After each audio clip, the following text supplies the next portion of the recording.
स्वराज्य क्रांती सेना panther आर्मीचा CAA कायद्याला विरोध। भाजपाच्या केंद्र सरकारने लोकसभा निवडणूक तोंडावर आल्या असताना जाणीवपूर्वक मताचे राजकारण करत धार्मिक ध्रुवीकरण करण्यासाठी सीएए हा कायदा लागू केलाय। तो कायदा तात्काळ मागे घ्यावा अशा मागणीचे निवेदन स्वराज्य क्रांती सेना पॅन्थर आर्मीच्या वतीने इचलकरंजी उपविभागीय अधिकारी यांना देण्यात आले। भारतीय संविधानाने नागरिकत्वाची जी आचारसंहिता लागू केली आहे यामध्ये व्यक्तींसाठी ती कोणत्याही जातीला किंवा धर्माला नाही। भाजपाचे सरकार जाणीवपूर्वक मुस्लिम धर्मीय वगळून बाकी सर्व धर्मियांच्या नागरिकांना भारतीय नागरिकत्व देणं म्हणजे संविधानालाच लाथाडल्यासारखं आहे। धर्मनिरपेक्ष लोकशाही हा संविधानाचा आत्मा आहे, तोच उद्ध्वस्त करून मनुस्मृती लादण्याचं षडयंत्र पंतप्रधान नरेंद्र मोदी व गृहमंत्री अमित शहा आणि भाजप सरकार करत आहे।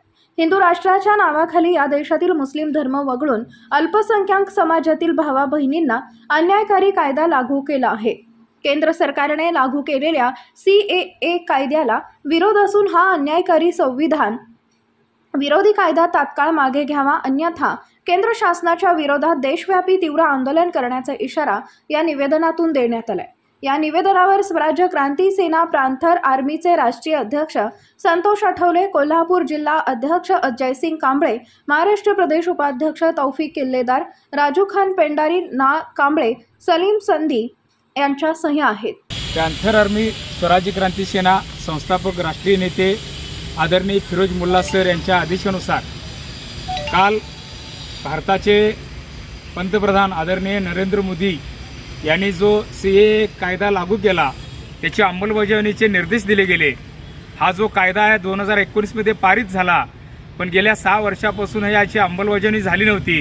याचं कारण प्रामुख्याने होतं की हा जो कायदा आहे हा संविधान विरोधी आहे।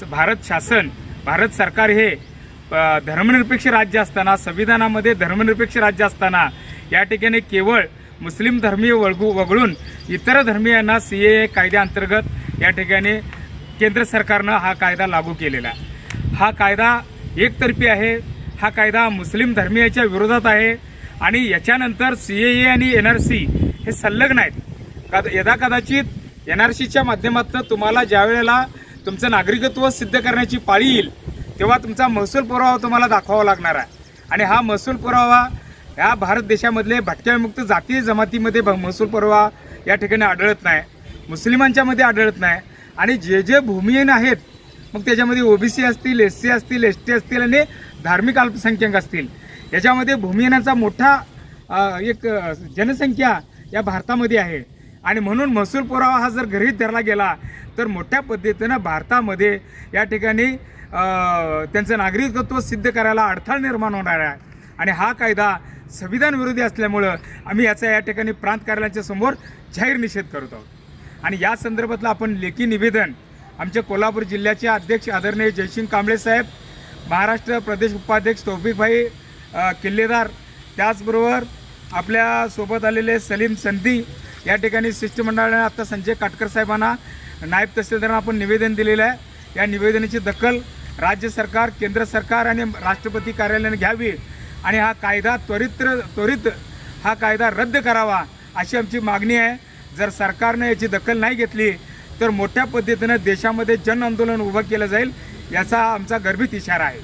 राजकारण, समाजकारण, कृषी, आरोग्य, क्रीडा, उद्योग त्याचबरोबर आपल्या भागातील प्रत्येक अचूक बातमीसाठी नवा महाराष्ट्र न्यूज चॅनलला लाईक, शेअर आणि सबस्क्राईब करा। तसेच सर्व नोटिफिकेशनसाठी बेल आयकॉन प्रेस करायला विसरू नका।